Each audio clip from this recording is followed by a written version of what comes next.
உண்டாகட்டும்.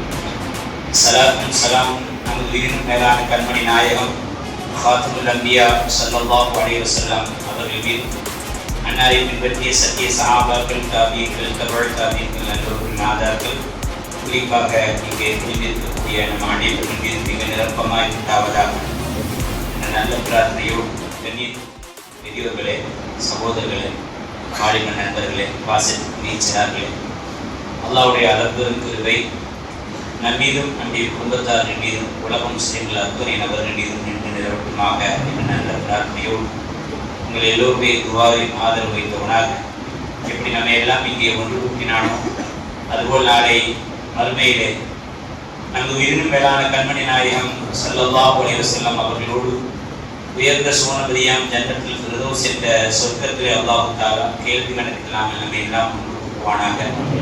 நல்ல துவாவோடு எனது தராதி உரையாக செய்கின்றேன். அஸ்ஸலாமு அலைக்கும் வரஹ்மத்துல்லாஹி தஆலா வபரகாத்துஹு. அந்தரங்கொடையார் லிவாவுல் அம்தனும் நன்கொடையார் சுந்தர சந்திர இந்திரநாதரை தூதர் முஹம்மது நாதர் சொல்லுவோம் ஸல்லல்லாஹு அலைஹி வஸல்லம். சத்தமா சொல்லலாம். ஸல்லல்லாஹு அலைஹி வஸல்லம். ஸல்லல்லாஹு அலா முஹம்மது யா ரப்பி ஸல்லி அலைஹி வஸல்லிம். 11 பேர் தூக்கத்தை விழிச்சாங்க. பார்த்துட்டு இருக்கோம். தெரியுங்களா? சலவாத்தினுடைய ஒரு நன்மை தான். நன்மையும் கிடைச்சிருச்சு. ஒருத்தர் சொல்ற நான் இல்லை நீ சொல்ற அவரையும் சேர்ந்தனா 12 பேர் ஆச்சு. தெரியல. சரி, 12 மணிக்கு மேல இது போன்ற ஏதாச்சும் ஒரு பூஸ்டை குடிச்சிட்டு ஒரு செலவாத்தான் சொன்னா தான் பயம் கேட்கக்கூடிய நமக்கும் சொல்லக்கூடிய நமக்கும் ஒரு உற்சாகம். சரி, இப்போ கேள்வி பதில் நிகழ்ச்சி வச்சுக்கலாமா? நான் கேள்வி கேட்கறேன், நீங்க எல்லாம் பதில் சொல்ல போறீங்க. சரியா பதில் சொன்னாலும் நம்முடைய மீராஜா காக்கா அவர்கள் பரிசு தருவாங்க அப்படின்னு அறிவிச்சு வச்சுக்கோங்களேன். காக்காவும் நான் மட்டும் தான் இருப்போம், மக்கள்லாம் போயிருவீங்க. இருந்தாலும் ரொம்ப சிம்பிளான கேள்வி தான், பதில் நீங்க சொல்லணும், தெரியும் உங்களுக்கு, அதனால கேட்கிறோம். ஏன்னா அதாவது உலகத்திலே மிகச்சிறந்த மனிதர் அப்படின்னா யாரு? வெரி குட், அல்ஹம்துலில்லாஹ். நம்முடைய உயிரினும் மேலான கண்மணி நாயகம் ஸல்லல்லாஹு அலைஹி வஸல்லம் அவர்கள். அற்புதமான பதில். அதே போல மலக்குமாரிலே மிகச்சிறந்த மலக் அப்படின்னா யாரு? ஜிப்ரீல் அலைஹிஸ்ஸலாம். காக்கா பரிசு நிறைய கூட்டிகிட்டே போற மாதிரி. ஜிப்ரீல் அலைஹிஸ்ஸலாம். அதே போல வேதங்களிலே மிகச்சிறந்த வேதம்னா எது? அல் குர்ஆன் ஷரீஃப். மாதங்களிலே மிகச்சிறந்த மாதம்னா எது? ரமலான் மாதம். நாட்களிலே மிகச்சிறந்த நாட்கள்னா எது?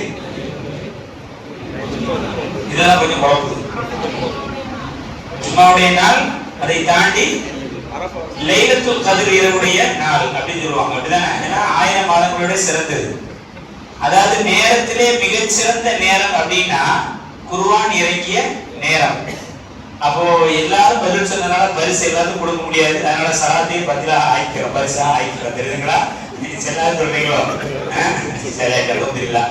எல்லாருக்கும் தெரியுதான்னு பார்க்கத்தான் இந்த கேள்வி பதில். பாருங்க, மலக்குமார்கள் மிகச்சிறந்த ஜிப்ரீல் அலைஹிஸ்ஸலாம் அவர்கள் மூலமாக மனிதர்களே மிகச்சிறந்த நபிமார்களே மிகச்சிறந்த ஹஜ்ரத் பெருமானார் ஸல்லல்லாஹு அலைஹி வஸல்லம் அவர்களுக்கு மாதங்களிலே மிகச்சிறந்த மாதமாக இருக்கக்கூடிய ரமலானுடைய மாதத்தில் நாட்களில் மிகச்சிறந்த நாளாக இருக்கக்கூடிய லைலத்துல் கத்ருடைய நாளிலே வேதங்களில் மிகச்சிறந்த வேதமாக இருக்கக்கூடிய அல் குர்ஆன் ஷரீஃப் இறங்கியது என்பது நமக்கு எல்லாம் தெரியும். அப்படிதானே? எல்லா வகையிலும் சிறப்பு பெறுகிறது அல் குர்ஆன் ஷரீஃப் என்பதை தாண்டி அந்த அல் குர்ஆன் ஷரீஃப் எதோடெல்லாம் தொடர்பு கொள்வது அத்தனையும் சிறப்பு வருது. பாத்தீங்களா? அல் குர்ஆன் ஷரீஃப் என்ற ஒற்றை தொடர்பு தான் ஜிப்ரீல் அலைஹிஸ்ஸலாத்தோடு தொடர்பு கொள்வது. ஜிப்ரீல் கண்ணியம் பெறுகிறார்.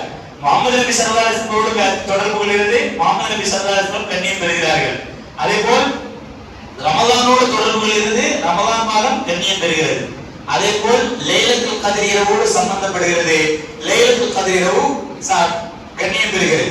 அதேபோல் நேரம், இந்த நாள், இப்படி அல் குர்ஆனோடு தொடர்புடைய அத்துணையுமே சிறப்பு தான். இதை நீங்கள் யதார்த்தமாக புரிந்து கொள்ள வேண்டும் என்பதற்காக இந்த முன்னுரையை நான் சொல்லிவிட்டு அல் குர்ஆன் ஷரீஃப் இந்த ஒரு மாத காலம் முழுவதும் ஆபீஸார்கள் ஓதினார்கள். இந்த ஒரு மாத காலம் முழுவதும் பயான் பார்த்தீங்கன்னா அல் குர்ஆன் ஷரீஃபை பற்றி தான் நம்முடைய சதகதற்கும் சரி நானும் சரி குர்ஆன் ஷரீஃபுடைய அந்த பல்வேறு விதமான விளக்கங்களை பல்வேறு கோணங்களில் அலசி ஆராய்ந்து இதோ இந்த நிறைவுரைக்கு நாம் வந்திருக்கிறோம். அல் குர்ஆன் ஷரீஃபை பற்றி எத்தனை கவிதைகள் சொன்னாலும் பொருத்தம் தான். ஏற்கனவே நான் சொல்லியிருக்கேன், ஒரு சிம்பிள் 2 லைன்ல ஒருத்தர் அழகாக சொன்னார், ஒரு நூலுக்குள் நூலகம் எதுவென்றால் அல் குர்ஆன் ஷரீஃப் அப்படிங்கிற ஒரு நூலுக்குள், ஒரு நூல் தான் அல் குர்ஆன் ஷரீஃப், ஆனால் ஒரு நூலகம், ஒரு நூலகமே அதில் இருக்கிறது என்று ஒரு கவிஞன் அழகாக சொல்வான். குர்ஆனை கற்றுக் கொடுங்கள், அது உங்களுடைய அத்துணை வாழ்க்கையும் அது கற்றுக் கொடுக்கும் என்று இன்னொரு கவிஞன் சொல்வான். யதார்த்தம் அப்படித்தான். அப்படிப்பட்ட ஒரு அற்புதமான குர்ஆனுக்கு சொந்தக்காரர் யார்தான்? நாம தான். ஆனால் அந்த அல் குர்ஆன் ஷரீஃபை எந்த அளவுக்கு நாம் நேசிக்கிறோம், எந்த அளவுக்கு கண்ணியப்படுத்துகிறோம் என்பதுதான் இன்றைய கேள்வி பதில். நான் எப்பவுமே லைலத்துல் கத்ர் இரவுல, இன்றைய தினம் லைலத்துல் கத்ர் இரவாகவே ஆக வேண்டும் என்று துஆ செய்கிறோம். ஏனென்றால் பெரும்பாலான ஹதீஸுடைய கருத்துப்படி 27வது இரவு தான் லைலத்துல் கத்ர் இரவு என்று சொல்லப்பட்டதனால் நாம் எல்லாம் அதை தேடி வந்திருக்கிறோம். நல்லவேளை 5 இரவும் சொல்லல. ஏன்னா 5 இரவும் சொல்லியிருந்தா 21, 23, 25, 27 சொல்லியிருந்தானா சின்ன பையன் கவலைப்படும். 5 தான் நம்மள வேலை செய்யணும் அப்படின்னு அவங்க கவலை வந்து தெரியுங்களா? அதனால ஒரு இரவும் சொல்லி முடிச்சுட்டாங்க. அது வந்து இல்ல. அப்போ 27வது இரவு இன்றைய இரவு லைலத்துல் கத்ராகவே இருக்கட்டும். அப்போ இவ்வளவு பெரிய கூட்டத்துல குர்ஆனுக்கு நாம என்ன கண்ணியம் செய்தால் பொருத்தமா இருக்கும்? அந்த கேள்விக்கு பதில் வேணும்ல. லைலத்துல் கத்ருடைய இந்த கேள்வி, இந்த பதிலை மனதில் நானும் நீங்களும் கேட்கக்கூடிய அத்தனை பேர்களும் தாங்கி சென்றோம் என்றால் அது மிக அற்புதமான பொருத்தம். நான் இன்னொன்னு சொல்ல ஆசைப்படுறேன். அல் குர்ஆன் ஷரீஃப்ல எல்லாம் இருக்குன்னா என்ன இருக்குது அது தெரியணும்ல. நீங்க என்ன கேட்டாலும் அல் குர்ஆன் ஷரீஃப் தெளிவான, அழகான, சரியான, மிக அற்புதமான வழிகாட்டும் என்று எல்லோரும் சொல்கிறார்கள். நீங்களும் சொல்றீங்க, நாமளும் கேள்விப்படுறோம். அப்படி வழிகாட்டி இருக்கா? காட்டியிருக்கு. நிறைய உதாரணம் சொல்லலாம். சுப்ஹானல்லாஹ். அல் குர்ஆன் ஷரீஃபில் இதற்கெல்லாம் ஆதாரம் இருக்கிறதா, இப்படியெல்லாம் வழிகாட்டுகிறதா என்று ஆச்சரியப்படக்கூடிய பல்வேறு விதமான எல்லா உதாரணங்களும் சொல்லலாம். பெருமானார் ஸல்லல்லாஹு அலைஹி வஸல்லம் அவர்கள் ஹதீஸ்ல சொல்வார்களா, இன்ன ஃபீ கிதாபில்லாஹி தஆலா, அல்லாஹ்வுடைய கலாமிலே, நிச்சயமாக சொல்வார்கள், சத்தியம் என்று சொல்வார்கள், அல்லாஹ்வுடைய கலாமிலே அப்பலூன் நபவுன் அப்பலூன், அதாவது ஆரம்ப காலத்தில் உள்ள மனிதர்களுக்கும் அதிலே செய்தி இருக்கிறது, படிப்பினை இருக்கிறது, கண்ணியம் இருக்கிறது. ஆகரும் அடுத்து சொல்வாங்க, பின்னால் வரக்கூடியவர்களுக்கும் அதிலே செய்தி இருக்கிறது. ஒஃபி அன்ஃபுசிக்கும், நீங்க இப்ப இருக்கிற உங்களுக்கும் செய்தி இருக்குது அப்படின்னு சொல்றாங்க. அப்போ ஆரம்ப கால செய்தி அது என்ன, அதையும் பார்க்கலாம். நமக்கு என்ன செய்தி, பின்னாடி வரக்கூடிய செய்தி, இப்படி எந்த செய்தியா இருந்தாலும் அல் குர்ஆன் ஷரீஃப் மிக அற்புதமாக பேசும். கண்ணியமானது. உதாரணத்துக்கு நான் 1-2 மட்டும் சொல்லிட்டு, இந்த குர்ஆன் அப்படி அற்புதமாக முறையில் நான் சொன்னேன்ல, எல்லா வகையிலும் சிறப்பான அந்த குர்ஆனை நாம் பெற்றிருக்கிறோம். அந்த குர்ஆனுக்கு நாம் செய்யக்கூடிய கைமாறு என்ன? கைமாறு செஞ்சே ஆகும். ஏன்னா எல்லா வகையிலும் சிறப்பா இருக்கக்கூடிய நாம சிறப்பா இருக்க ஒரு காரணம் என்னங்க? நாமெல்லாம் யாரு? முஹம்மது நபி ஸல்லல்லாஹு அலைஹி வஸல்லம் உம்மத். அதை தாண்டி குர்ஆனுக்கு சொந்தக்காரர்கள். இன்னைக்கு குர்ஆனை பத்தி நாம சரியாக விளங்கி இருக்குமா என்பது தெரியாது. ஆனால் ரிசர்ச்ல இருக்காங்கல்ல சகோதர மதத்தினுடைய தலைவர்கள், அவர்கள் ரொம்ப சரியா விளங்கி. சுப்ஹானல்லாஹ். ஒவ்வொரு நாளும் அவர்கள் கண்டுபிடித்து அல் குர்ஆன் ஷரீஃபோடு தங்களுடைய கருத்தை ஒத்து பார்த்து தைரியமாக உலகத்துக்கு டிக்ளேர் பண்றாங்க. அப்படி ஒரு அற்புதமான குர்ஆனுக்கு சொந்தக்காரர்கள் நாம். அப்படி அல் குர்ஆன் ஷரீஃப் என்னென்ன செஞ்சிருக்கு, என்னென்ன அற்புதங்கள் செய்திருக்கிறது, ஒரு பெரிய பட்டியல். உதாரணத்திற்கு ஒரு சில கருத்துக்களை மாத்திரம் சொல்லி நாம் அல் குர்ஆன் ஷரீஃப் என்ன செய்யணும் அப்படிங்கிறது அல் குர்ஆன் ஷரீஃப் நமக்கு சொல்லுது. எல்லாம் அல் குர்ஆன் ஷரீஃப் நாம பெற்றுக்கிறோம். அல் குர்ஆன் ஷரீஃப் நம்மள்ட்ட என்ன எதிர்பார்க்கிறது அப்படிங்கிறதையும் அல் குர்ஆன் ஷரீஃப் சொல்லும். அதை மட்டும் நாம தாங்கி போனோம் அப்படின்னா அதுதான் இன்றைய கருத்துடைய சிறப்பு. அந்த அடிப்படையில் இது போன்ற ஒரு மிகப்பெரும் அல் குர்ஆன் ஷரீஃப் எதையெல்லாம் கற்றுத் தருகிறது பாருங்கள் என்பதற்காக சொல்கிறேன். எல்லாவற்றையும் கற்றுத்தரும் என்பதற்கு ஒரு அற்புதமான அடையாளம். இது போன்ற ஒரு பெரிய அளவில ஹஜ்ரத் உமர் ரலியல்லாஹு அவங்களுடைய காலம். ஹஜ்ரத் உமர் ரலியல்லாஹு அவங்க வந்து ஒரு மிக பெரும் சாம்ராஜ்யத்தினுடைய அதிபதியாக இருந்த காலம். அமீர் நீதத்துக்கு பேர் போனாங்க. அந்த அவையில அந்த காலத்துல வந்து ஆண்கள் எப்படி இவ்வளவு கூட்டமாக இருந்தாலும் அதுல பெண்கள் வருவதற்கும் தனி வழி உண்டு. அவர்களும் என்னன்னு கேட்கலாம். ஒரு அம்மா வராங்க, ஒரு சஹாபி பெண்மணி வேகமாக வந்து தன்னுடைய கணவருடைய பெருமையை பேசுகிறார். இது போன்ற எல்லாருடைய மஜ்லிஸ்லயும் வந்து அந்த அம்மா வந்து சொல்லுது. இது ஹதீஸ்ல வரக்கூடிய மிக அற்புதமான செய்தி. அந்த அம்மா என்ன சொல்லுது அப்படின்னா, யா அமீருல் முஃமினீன், அமீருல் முஃமினீன் அவர்களே, இன்ன ஜௌஜி, என்னுடைய கணவர், ஏனா யஸூமு ஃபின் நஹார் வ யகூமு ஃபில் லைல், அவர் பகல்ல நோன்பு அற்புதமாக நோக்கிறார். சரி, இரவுல நிறைய நின்று வணங்குகிறார். அல்ஹம்துலில்லாஹ். இப்படி கேட்ட உடனே அது அவங்களுக்கு ரொம்ப சந்தோஷம். இவ்வளவு பெரிய அவையில ஒரு பெண்மணி வந்து தன்னுடைய கணவருடைய புகழை சொல்லுகிறது என்றால் அது பெரிய விஷயம் இல்ல. பொதுவாகவே அந்த மாதிரிலாம் எதிர்பார்க்கவே முடியாது. ஏன்னா என்னதான் நாம் பயன் செய்யலாம், வீட்டுல கேட்டா தெரியும் எப்படிப்பட்ட ஆளுங்கள். ஒவ்வொரு வீட்லயும் அப்படிதான். அதனால சொல்லலாம், நீங்க ஊர்ல என்ன நல்லவர்னாலும் எடுத்துடலாம், ஊர் உலகத்துல என்ன நல்லவர் இருந்தா ஹைருக்கும் ஹைருக்கும் அகலிக்கும், உங்க ஒய்ஃப் உங்களை நல்லவர் சொன்னா மட்டும் தான் நீங்க நல்லவர் அப்படின்னு சொன்னாங்க. ஏன்னா சரதாசன் தெரிஞ்சிருக்கு ஒய்ஃப் அவ்வளவு சீக்கிரம் நல்ல பேர் எடுக்கவே முடியாது, நல்ல பேர் எடுக்கிறதுக்கு சான்ஸே இல்லை அப்படிங்கிறது தெரிஞ்சுதான் அப்படி ஒரு அம்மணி வந்து சொல்லிட்டு அப்படின்னா அதே போல பாக்கியசாலி யாரும் கிடையாது. ஆனா ரொம்ப காலம் நீங்க நல்லா பாத்துக்கலாம். 65 வயசுக்கு மேல அந்த அம்மா சொல்லும், என் கணவர் பரவாயில்ல, ஏன்னா எல்லாரும் அடிபட்டு இருக்காரு. பையன் மாஸ்டர் பண்ணிடுவான், பொண்ணு மாஸ்டர் பண்ணிடுவான், சொந்தக்காரன் மாஸ்டர் பண்ணிடுவான், நமக்கு வேற வழியே இல்லை. அவங்கள விட்டா நமக்கு விட்டா அவங்களுக்கு மாதிரி ஒரு ஏஜ் வரும்போதுதான் என் கணவர் பரவாயில்ல நல்லவா தான் இருந்திருக்கிறாரு, நான் தான் புரியாமையே இருந்திருக்கேன் அப்படின்னு சொல்லுவோம் அந்த அம்மா. இவருக்கு கேட்டா அதே பதில் தான். ஏன்னா அப்படி ஒரு நிலைமையில இருக்கும் பொழுது சமீபத்துல ஒரு சின்ன ஒரு தகவல் படிச்சேன். ஏன்னா அலாவுதீனுடைய அற்புத விளக்கம் நமக்கெல்லாம் தெரியும். இந்த பூதம் வந்து எது கேட்டாலும் தரும் அப்படின்னு சொல்லிட்டு ஒருத்தர் தேய்ச்சிட்டு சொல்லி பூதம் கிளம்பிட்டான்.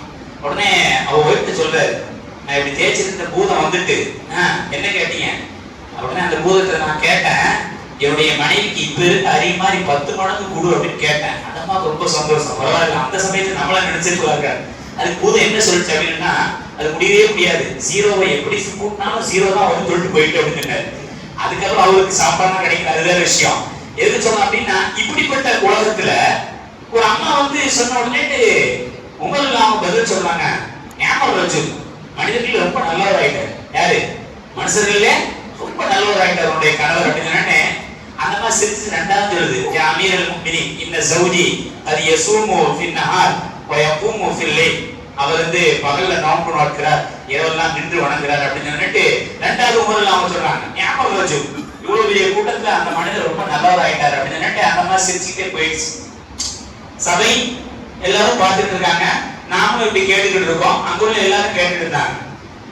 திடீர்னு உபயம் காவல் அதிகமாக எழுதுகிறார், அமீருல் முஃமினீன் அவர்களே என்ன சிரிச்சிட்டீங்க அப்படின்னு கேட்டான். ஏன்னா அப்படிங்கிற என்ன சிரிச்சிட்டீங்க? அந்த அம்மா என்ன சொல்லிட்டு போகுது, ஆமா அவருடைய கணவரை பத்தி போட்டு பேசிட்டு போகுது. சும்மா இருங்க நீங்க வேற. அந்த அம்மா அவர் கணவரை பத்தி கம்ப்ளைண்ட் பண்ணிட்டு போகுது உங்கள்கிட்ட. உங்கள பயந்துட்டாங்க, பதறிட்டாங்க. என்னப்பா சொல்ற? உபயம் காவல் வந்து குர்ஆனுடைய ஞானமும் அறிவும் தீட்சணையும் கொடுக்கப்பட்ட ஒரு அற்புதமான சஹாபி. அற்புதமான சஹாபின்னு சொல்றாங்க. அமீருல் முஃமினீன் அவர்களே, அந்த அம்மா கம்ப்ளைண்ட் பண்ணிட்டு போகுது. இல்லப்பா சிரிச்சிட்டே போச்ச. ஆமா சிரிச்சிட்டே தான் போயாம வேற என்னச்சு? அது சொல்ற கம்ப்ளைண்ட் நீங்க புரியாமலே அவர் ரொம்ப நல்ல மனுஷன், அவர் ரொம்ப நல்ல மனுஷன் போட்டுட்டே இருக்கிற, என்ன கம்ப்ளைண்ட் எனக்கு தெரியலையா அப்படின்னு கேட்கிறாங்க.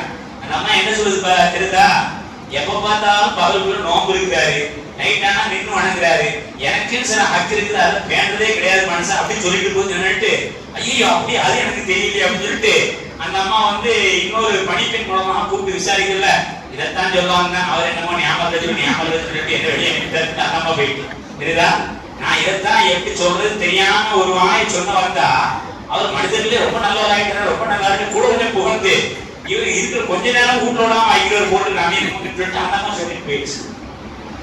உடனே அமீருல் முஃமினீன் அவர்கள் ரொம்ப இதாயிடுச்சு. நம்ம அவையில் இப்படி ஒரு அம்மா வந்து ஒரு ஆளை பத்தி கம்மியா எதுக்கு சொல்ல வர, இது நல்லா கவனிச்சு சொல்லணும். சம்பவம் சொல்வது நோக்கம் அல்ல, அல் குர்ஆன் ஷரீஃப் எப்படியெல்லாம் நமக்கு கற்று தருகிறது என்பதை சொல்வதுதான் நோக்கம்.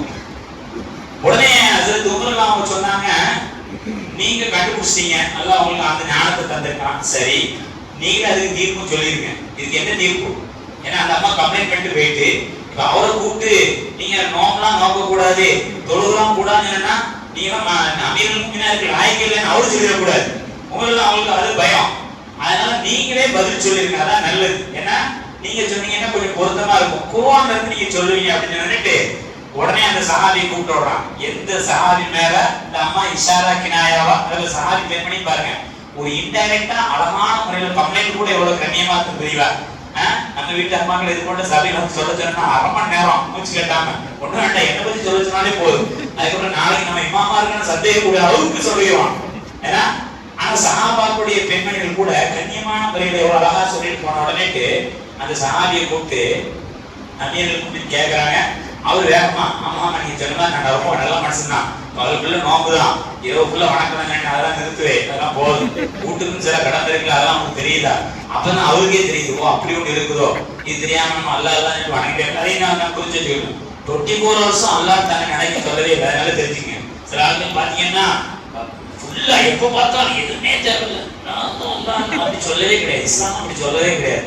உமர்ல காலத்தை ஒருத்தர் வந்து பள்ளியாசம் காலையில 10 மணிக்கு வந்து கேட்டே இருக்காரு. 11 ஆச்சு 12 ஆச்சு.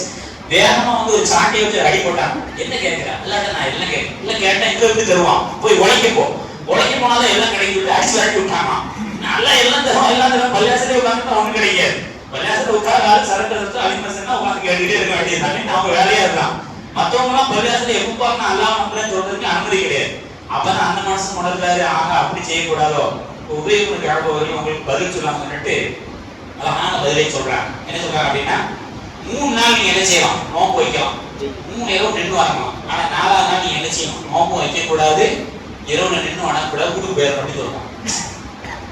உடனே இவருக்கு ஒரு சந்தோஷம், பரவாயில்ல 3 நாளா கைக்கு அனுமதி கொடுத்தாங்களே, 4 நாள் 5 நாள் 6ஆவது நாள் ஃபுல்லா மனையோட தான் நீங்க கிடைக்கணும் அப்படின்னு சொல்லிட்டு அலுவலான்ட்டு அவரு போயிட்டாரு. ஆனா உமரெல்லாம் அவங்க உடல.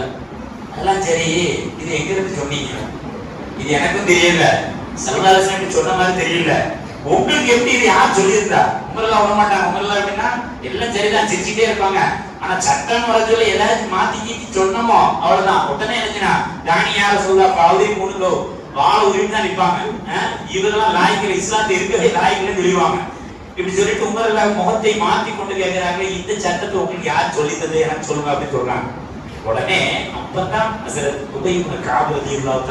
அருமையான முறையில ஆயத்தை ஓதுறாங்க. அல்லாஹ் தஆலா சொல்றான் குர்ஆன்ல, ஃபக்கிஹு மா பாபலக்கும் மினன் நிசாயி மத்னா வ சுலாத வ ருபா.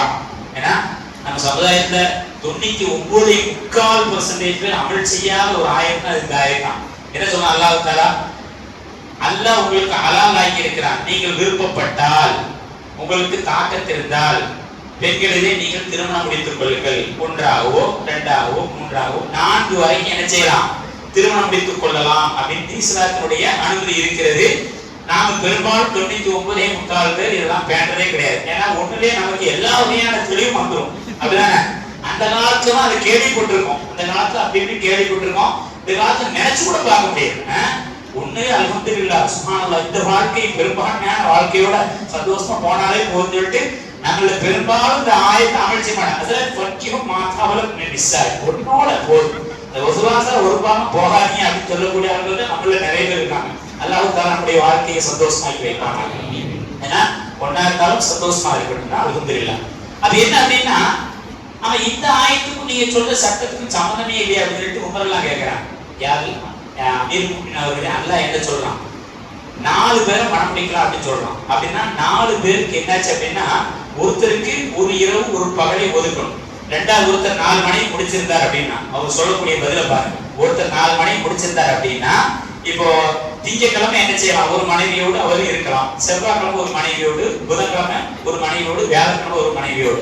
அப்புறம் என்ன ஆகணும், திரும்ப அவர் முதல் மனைவிக்கு சென்றார். அப்படிதானே? 4 அப்படிதானே எல்லாம் சொல்லியிருக்கான். அப்படின்னா அப்ப மத்த 3 மனைவிமார்களை 3 நாட்கள் கவனிக்காம இருப்பது குர்ஆன்ல மறைமுகமா அல்லாஹ் நமக்கு சொல்லித்தரான். அப்ப ஒரு மனிதர் வந்து 3 நாள் என்ன செய்யலாம், தன்னுடைய மனைவியை கவனிக்காமல் அல்லது அவருடைய பிடிச்சமான அமலை செய்து கொண்டு இருக்கலாம். இது இந்த சட்டம் எல்லாத்துக்கும் கிடையாது. நீ உடனே வெளிநாட்டுலாம் ஆகுதுன்னு சொல்லிட்டு என்கிட்ட திரும்ப கொஸ்டின் கிடையாது. நானே 3 வருஷம் விளையாட்டு இருக்கேன் தெரியுங்களா. ஒவ்வொரு சமயத்திலும் சட்டங்கள் மாறும். உடனே அப்படி திரும்பக்கூடாது. அலிமஸ் தெரியும் சிங்கப்பூர் போனீங்க, துபாய் போனீங்க, உங்க கதை என்ன அப்படின்னு கேட்கக்கூடாது. சரதாசன் என்ன, அந்த சட்டமும் பதில் தான் சொல்லலாம். சில நிறுவனங்கள் சில சூழல்கள் குடும்பத்திற்காக உழைப்பதற்காக செல்வதற்கு மார்க்கம் அனுமதிக்கிறது. அதில் பெருமானார் ஸல்லல்லாஹு அலைஹி அவர்களே வெளியூருக்கெல்லாம் சென்றிருக்காங்க, வெளிநாடுகளுக்கெல்லாம் சென்று சம்பாதிச்சிருக்காங்க தொடர். இப்போ இந்த ஆயத்திலிருந்து என்ன விலைக்கு சொல்றாங்க அப்படின்னு உபயோகிக்கிறார்கள். அப்ப 3 நாட்கள் இன்னொரு மனைவியை கவனிக்காமல் இருப்பது குர்ஆன் அனுமதிக்கிறது. எனவே இந்த சட்டத்திலிருந்து தான் நான் விலைக்கு சொல்லேன். அவருக்கு 3 நாட்கள் என்ன செய்யலாம், நீ தாராளமா வணங்கிக்கலாம், நோன்பு வச்சுக்கலாம். ஆனா 4ஆவது நாள் எங்க போயாகணும், நீ மனைவியிடம் போயே ஆகும். அதுக்கப்புறம் நீங்க 2 நாள் இது பண்ணிக்கலாம், அப்புறம் மண்டே போயாகணும்னு சொல்லிட்டு நான் சட்டத்தை சொன்னேன்னு சொல்லிட்டு ஹஜ்ரத் உமர் ரலியல்லாஹு அன்ஹு அவ்வளோ சந்தோஷப்பட்டாங்க. அவ்வளோ சந்தோஷப்பட்டு உபய் இப்னு கஅப் அவர்களுக்கு துஆ செய்தார்கள் என்பதெல்லாம் வரலாற்றுடைய தொடர் நிகழ்வு. இந்த இடத்துல நான் நிறுத்தி நாம் விளங்க வேண்டிய கருத்து தான், அல் குர்ஆன் ஷரீஃப் எப்படிப்பட்ட கிரிட்டிக்கலான பொசிஷனான ஒரு சூழ்நிலைக்கும் அற்புதமான வழிகாட்டு. இது போல ஒரு வழிகாட்டுதலை உலகத்தில் வேறு எந்த மார்க்க மதம் காட்டிவிட நாம கிடைக்க பெற்ற அருள் பாக்கியம் அல் குர்ஆன் ஷரீஃப். இது நிறைய சொல்லலாம். இது அந்த காலத்துக்கு மட்டும் இல்ல, நான் சொன்னேன்லவா, நிகழ்காலத்துக்கு ஏதாவது கேள்வியா இருக்குது, வருங்காலத்துக்கு ஏதாவது கேள்வியா இருக்குது, அழகான பதிலை தெளிவான முறையில் யாரும் மறுக்க முடியாமல் சொல்லு. அதான் அல் குர்ஆன் ஷரீஃபுடைய மிக அற்புதமான ஒரு சிறப்பு. அந்த அல் குர்ஆன் ஷரீஃபுக்கு சொந்தக்காரர் யார்தான்? நாம தான் அதை எப்பவுமே ஞாபகம், நாம தான் அல் குர்ஆன் ஷரீஃப் சொந்தக்காரர்கள். இன்ஷாஅல்லாஹ் ஒரு 10ல இருந்து 12 நிமிஷத்துக்குள்ள முடிச்சிடுவோம். தெரியுதுங்களா? 2-3 பேர் அங்கிருந்து அப்படியே மொத்த பக்கம் தான் எனக்கு ஒரு ஃபீலிங். இன்ஷாஅல்லாஹ் அதை தொடர்ந்து நாம வந்து கோவாவுக்கு போயிடலாம். என்ன அப்படின்னா அல் குர்ஆன் ஷரீஃபுடைய இந்த அற்புதமான சிறப்புக்கு சொந்தக்காரர்களா இருக்கிறோம். என்ன கேள்வி கேட்டால் இதெல்லாம் விடுங்க. சிறந்து உஸ்மான் ரலியல்லாஹு அவங்களுடைய காலத்துல வந்து அந்த கோத்திரம் அப்படின்னா நல்ல சாலிகான கோத்திரம். அந்த கோத்திரத்தை பெண் எடுக்கிறதுக்கு வந்து அத்தனை பேர் போட்டி போடுவாங்க. பொதுவாக சில குடும்பத்துல வந்து பெண் எடுக்க நாம போட்டி போடுவோம் தெரியுமா? சாதாரண நம்முடைய வழக்கத்துல இருக்கு. அந்த குடும்பமா அற்புதமான குடும்பமாச்சு, அந்த குடும்பத்துல என் புள்ள போல், அந்த குடும்பத்துல ஒரு பையன் வந்து நான் கொடுப்பேன்னு சொல்லக்கூடிய பல்வேறு காட்சிகளை நான் பார்த்திருக்கோம். அப்படி ஒரு அற்புதமான ஜுஹைனா கோத்திரத்திலிருந்து ஒரு அற்புதமான சஹாபியத்தை கல்யாணம் முடிக்கிறது. இப்ப பாருங்க, இப்பதான் பெரிய அதிர்ச்சி இருக்குது. கல்யாணம் முடிச்சு 6வது மாசத்துல அந்த அம்மா குழந்தை பெற்று, கல்யாணம் முடிச்ச 6வது மாசத்துல குழந்தை பெற்றுச்சு. குழந்தை பெற்ற உடனே எப்படி இருக்கும் கொஞ்சம் யோசிச்சு பாருங்க. 6வது மாசத்துல குழந்தை உடனே ஊர் வந்து சிலவங்க அதுக்குன்னே இருப்பாங்கல்ல, ஆட்சி கிடைக்காதுன்னா அதை அப்படி பெருசாகிறதுக்குன்னே 4 பேர் ஊர்ல இருப்பாங்க. ஏன்னா நம்ம ஊர்ல சொல்லல, பொதுவா சொல்றேன். அப்படி இந்த விஷயம் தெரிஞ்ச உடனே ஆஹா ஜுஹைனா, ஏன்னா ஜுஹைனா கோத்திரத்தை பிடிக்காத ஆளுகள் இருப்பாங்க, அந்த காலத்துல இருந்தாங்க. ஜுஹைனா கோத்திரத்துல உள்ள பெண்மணி கல்யாணம் முடிச்சு 6வது மாசத்துல குழந்தை பெற்றுட்டு அது கல்யாணத்துக்கு முன்னாடியே ஏதோ நடந்திருக்குது, கெட்டு போயிட்டு அப்படிங்கிற மாதிரி 2-3 பேர் பேச ஆரம்பிச்சிட்டாங்க. ஜமாத்தை 2-3 பேர் அப்படி பேச ஆரம்பிச்சுட்டு இந்த சஹாபிக்கு கவலை, யார் கல்யாணத்துக்கு அந்த சஹாபிக்கு ரொம்ப கவலை, ஏன்னா இப்படி ஒரு பேர் வந்துட்டு அப்படின்னு சொல்லிட்டு உஸ்மான் ரலியல்லாஹு அவங்க அமீர் முஃமினீனா இருக்காங்க. அவங்க காதுக்கு இந்த செய்தி வந்தது. அவங்க வந்த உடனே அவங்களுக்கு என்ன பதில் சொல்றதுன்னு தெரியல. ஏன்னா பெண், அற்புதமான பெண், அருமையான குடும்பத்தை சேர்ந்தவர், கணவரை பார்த்தா அவருக்கு ஒரு நல்ல மனிதர், அற்புதமான சஹாபி. இப்படி ஒரு பிரச்சனை வந்துட்ட ஊர் வாயை கூட தான் என்ன செய்யும், ஊர்ல அவங்கவுங்க 6 மாசத்துல குழந்தை பிறந்தா எப்படிப்பா சாத்தியம், இந்த பிள்ளை எப்படி இருந்துச்சோ தெரியல அப்படின்னா கொஞ்சம் அவள் மெல்ல அவள் கிடைச்சா நம்ம நல்லா அவள் மெல்லுவாங்கல்ல, அந்த மாதிரி ஒரு பிரச்சனை ஆன உடனே இப்படி அவசர பிரச்சனை அமீருல் முஃமினீனுக்கு தெரிஞ்ச உடனே ஹஜ்ரத் அமீருல் முஃமினீன் அவர்களுக்கு சங்கடமா போச்சு, என்ன செய்யறது தெரியல. அந்த சமயத்துல அவையில இது போன்ற அவையில எல்லா சஹாபாக்களும் இருக்கும் பொழுது ஹஜ்ரத் அலி அவர்களை பார்க்கிறார். யாரு? உஸ்மான் ரலியல்லாஹு அன்ஹு அலி அவர்களை பார்க்கிறார். அலில அவங்க சொன்னாங்க, அலி சத்தியத்துல குர்ஆன் நீங்க குர்ஆன் ஓதுறது இல்லையா, குர்ஆனை கேட்டது இல்லையா? அமீருல் முஃமினீன் அவர்களே என்ன கவலைப்படுறீங்க? அல்லாஹ் குர்ஆன்ல சொல்றான் வஹம்லுஹு வஃபிசாலுஹு 30 ஸஹரன் அப்படி நல்லா ஒரு வார்த்தை சொல்லுவோம். ஏன்னா அதாவது வஹம்லுஹு வஃபிசாலுஹு 30 ஸஹரன், அந்த பெண்களுக்கு கர்ப்ப காலமும் பால்குடி காலமும் 30 மாதங்கள் என்று அல்லாஹ் குர்ஆன்ல ஒரு வார்த்தை சொல்றான். நல்லா ஞாபகம் வச்சுக்கணும். எங்க வருது? குர்ஆன்ல வரக்கூடிய செய்தி வஹம்லுஹு வஃபிசாலுஹு 30 ஸஹரா அல்லாஹ் சொல்லக்கூடிய திக்கர் செய்தி சொல்றான். அதாவது பெண்களுக்கு, அதாவது அதிகமான முறையில் இல்லாவிட்டாலும் கூட ஒரு பெண் 30 மாதங்களில் தன்னுடைய பிள்ளைக்கு பால் கொடுத்து முடித்து விடலாம், கர்ப்பத்தையும் அவர் இறக்கி வைத்து விடலாம் என்று அல்லாஹ் சொல்றான். சொல்லிட்டு ஹஜ்ரத் அலி அவர்கள் இன்னும் விளக்குறான். அல்லாஹ் குர்ஆன்ல பெண்களுடைய தன்னுடைய குழந்தைக்கு பால் குடி காலம் நிறுத்தக்கூடிய காலத்தை அல்லாஹ் தெளிவா சொல்லும் பொழுது ஒல்வாலிதாத்து இரவுகளின் அவுலைனி காமிலைனி, நபியே நாயகமே அந்த பெண்களுக்கு சொல்லுங்கள், தங்கள் குழந்தைகளுக்கு ஆரோக்கியமாக இருக்க வேண்டும் என்றால் 2 வருடம் பரிபூர்ணமாக என்ன செய்ய வேண்டும்? பால் குடித்து 2 வருடத்துக்கு பிறகுதான் நிறுத்த வேண்டும் என்ற சட்டத்தை சொல்லுங்கள் என்று அல்லாஹ் குர்ஆன்ல சொல்லியிருக்கான். அப்ப 2 வருடம் தான் எத்தனை மாசம் ஆச்சு? 6 மாசம், 24 மாசம். அப்படிதான் நான் பதினேன் தெரியுங்களா? 2 வருடம்னா 24 மாசம் ஆச்சு. அப்ப 30 மாசம் அல்லாஹ் சொன்னாங்கல்ல, எதுக்கெல்லாம் 30 மாசம் சொல்லியிருக்கான்? ஒரு பெண்மணி தன்னுடைய கர்ப்பத்தை இறக்கி வைப்பதற்கும் பால் குடியை நிறுத்துவதற்கும் 30 ஸஹரா அல்லாஹ் சொன்ன வார்த்தை.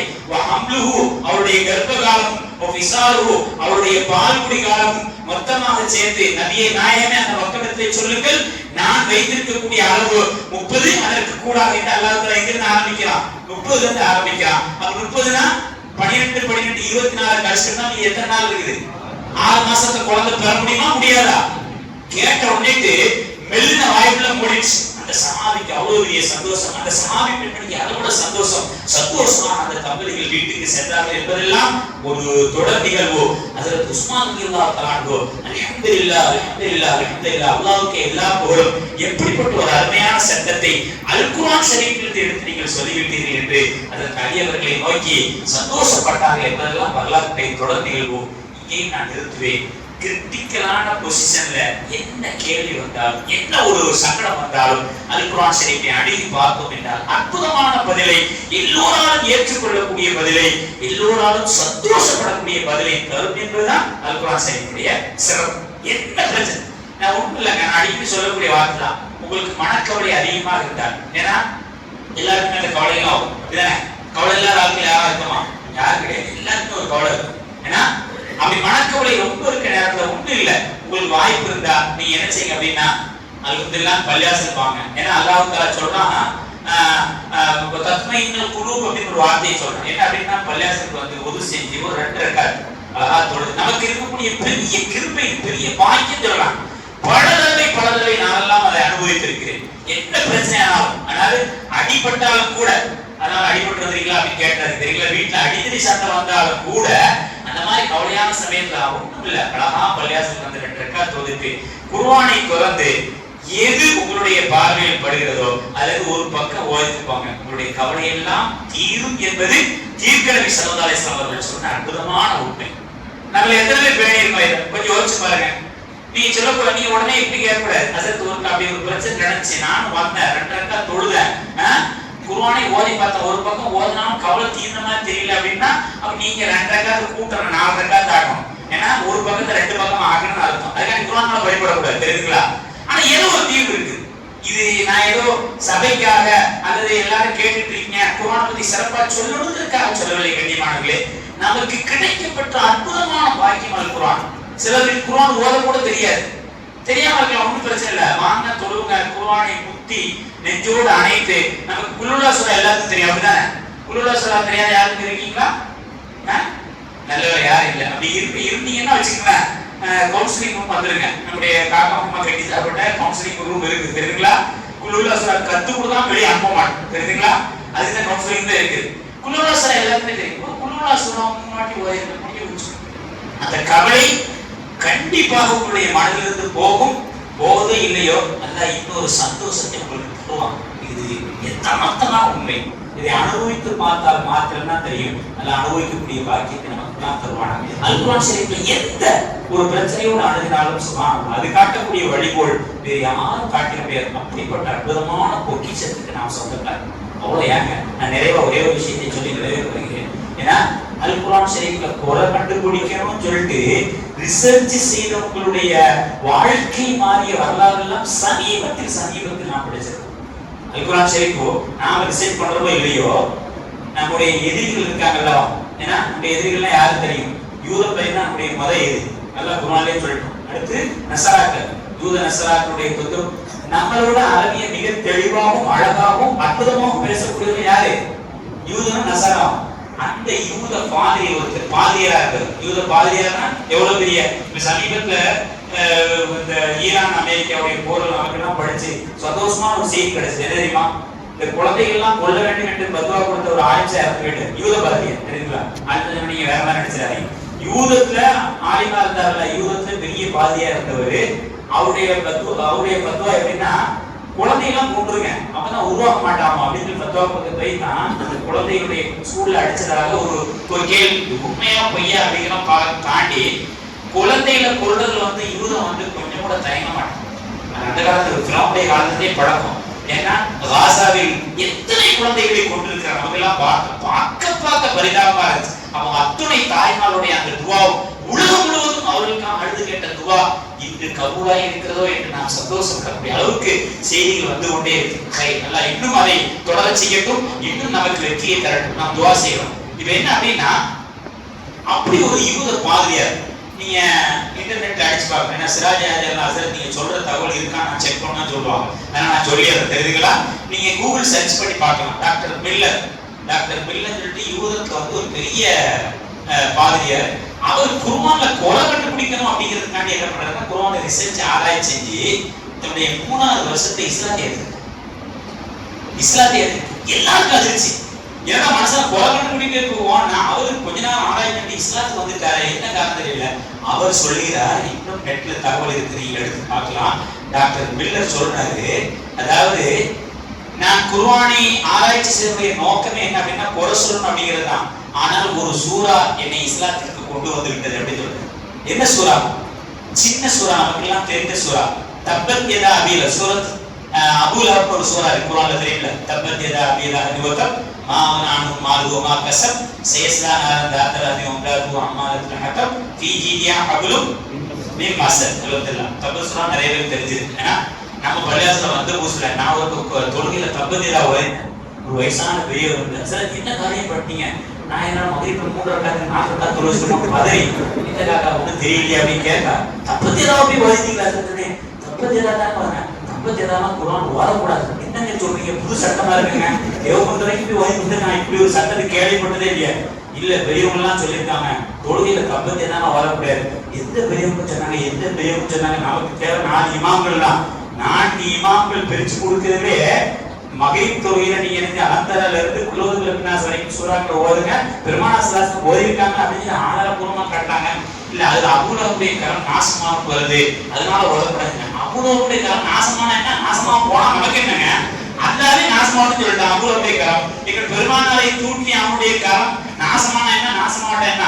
அதெல்லாம் ஓதலாம் காக்கா, நீ அப்படிலாம் சொல்லாதீங்க அப்படின்னு சொன்னதோட அப்படியே அசரத்து நான் அந்த பள்ளியாசல வந்து 15 வருஷமா சொல்லுங்க, நீங்க தான் ஃபர்ஸ்ட் டைம் தப்பத்தி எல்லாம் ஓதுறது கேட்டேன் அப்படின்னு சொன்னேன். நீங்க என்ன அடிக்கடி கேட்பீங்க அப்படின்னு சொல்லிட்டு அதுல இருந்து நான் வாரத்துக்கு ஒரு வாட்டி கண்டிப்பா ஓதிருக்கேன். தெரியுங்களா?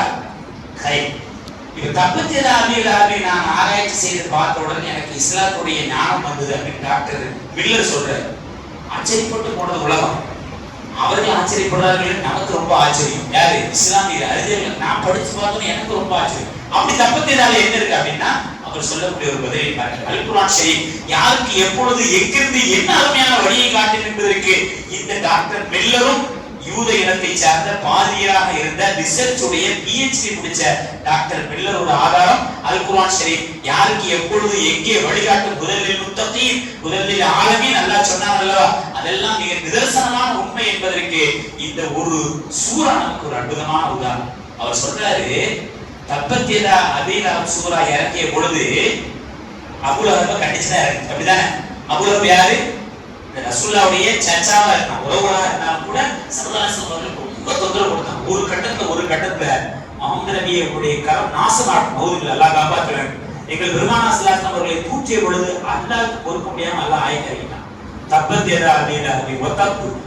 அபூ லஹபுடைய 2 கரங்களும் நாசமாகட்டும், அவனுக்கு நரகம் தான் இருக்கிறது.